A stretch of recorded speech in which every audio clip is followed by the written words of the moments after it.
What if India had never gained its independence? What if the tricolor flag we see flying so proudly today had remained a distant dream, torn and trampled in the dustbin of history? This isn't just a hypothetical question. It's a chilling alternate timeline that every Indian fears. A world where the sacrifices of millions were for nothing. Let's journey into this unsettling reality, a world where the British Raj never ended. Imagine waking up in the year 2025. You look out your window, and instead of the familiar sights, you see London-style double-decker buses navigating the streets of Mumbai. The grand buildings in New Delhi don't house our democratically elected leaders. Instead, a sign on a modern skyscraper reads, Viceroy's Office, British India. There's no Republic Day parade, no celebration of our constitution, because it simply doesn't exist. In this timeline, India is still a dominion, a prized but subordinate part of the British Empire. Our head of state isn't a president, and our head of government isn't a prime minister. Instead, a British viceroy, appointed by the Crown in London, rules from Delhi. Democratic elections, as we know them, would be a fantasy. There might be some form of limited self-governance, a council of Indian advisors perhaps, but the ultimate power, the final say, would rest firmly in British hands. Our laws, our policies, our very future would be decided thousands of miles away by a parliament in which we have no true representation. The idea of we, the people of India, would have never been penned. We would be subjects, not citizens.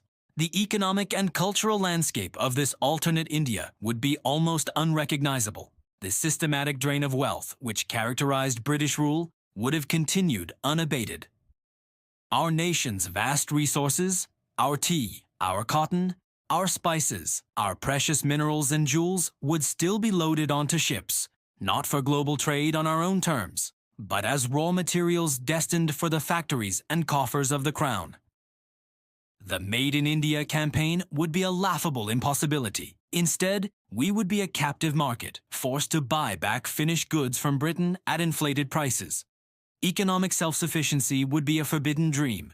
Industries would be structured to serve British interests, not to empower the Indian populace. Poverty would likely be even more entrenched, with famines and economic exploitation continuing as instruments of control. Culturally, the impact would be just as devastating. The rich tapestry of our languages would be under constant threat. English wouldn't just be a language of global communication. It would be the sole language of power, administration, and opportunity. To get ahead, to secure any respectable job, one would have to master the language of the colonizer.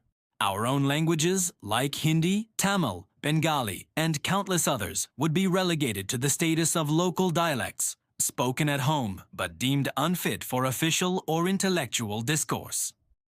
Our education system would reflect this bias, teaching us British history, celebrating British heroes, and subtly instilling a sense of cultural inferiority. Statues of British monarchs and viceroys would adorn our public squares, while our own historical figures, our kings, queens, and freedom fighters, would be erased or reframed as rebels and traitors. Our art, our literature, our cinema, they would all exist under the shadow of colonial censorship, unable to truly express the soul of India.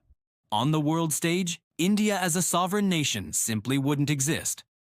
Picture a meeting of the United Nations General Assembly.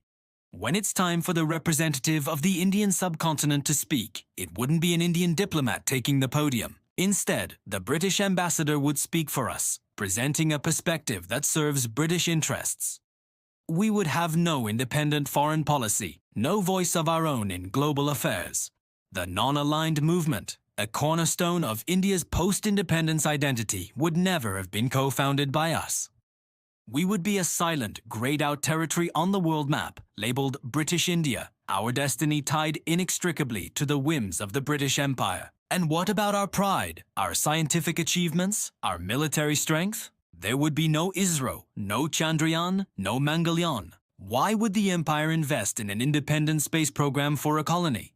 Any scientific talent would be siphoned off to contribute to British projects, their achievements credited to the Crown. Our defense forces would be a completely different entity. The proud Indian Army, Navy, and Air Force, which stand today as guardians of our sovereignty, would be little more than regiments of the British Armed Forces. Indian soldiers would fight and die in wars for the empire, defending British interests in far-flung corners of the globe, their loyalty commanded not by their own nation, but by a foreign monarch.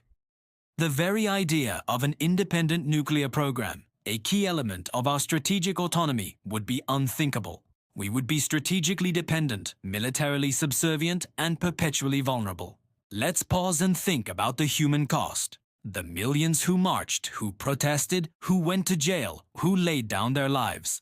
Bhagat Singh's defiant cry of Inquilab Zindabad, Mahatma Gandhi's philosophy of Satyagraha, Subhas Chandra Bose's daring escape and formation of the INA, the courage of Rani Lakshmibai, the wisdom of Sardar Patel. In this alternate 2024, their sacrifices would have been in vain. They would be remembered not as the architects of a free nation, but as failed revolutionaries. Their stories, if told at all, would be cautionary tales against challenging the might of the empire. The flame of freedom they ignited would have been extinguished, leaving behind only the cold ashes of what might have been. This is the world we narrowly escaped. The freedom we enjoy today, the right to choose our leaders, to speak our languages, to chart our own course in the world. It was not given. It was earned through immense struggle and sacrifice. This alternate reality serves as a stark reminder of the preciousness of our independence. It forces us to appreciate the institutions we often take for granted: our democracy, our judiciary, our free press, our armed forces. They are the pillars that prevent this nightmarish timeline from becoming a reality. Every time we vote, every time we celebrate a scientific milestone, every time we see our flag flying high, we are living the dream that our freedom fighters died for. We are the beneficiaries of their incredible legacy. This thought experiment isn't meant to foster resentment, but to cultivate gratitude and a renewed sense of responsibility to protect and nurture the freedom we have. This was just one mind-bending journey into an alternate history.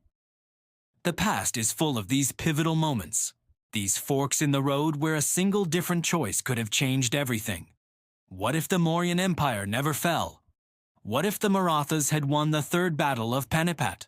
The possibilities are endless and fascinating. If you enjoy exploring these shocking what-ifs from history, make sure you're subscribed to our channel. We dive deep into these alternate timelines every week. And speaking of a different past, have you ever wondered what would have happened if the Mughal Emperor Akbar never married the Rajput princess Jodha Bai?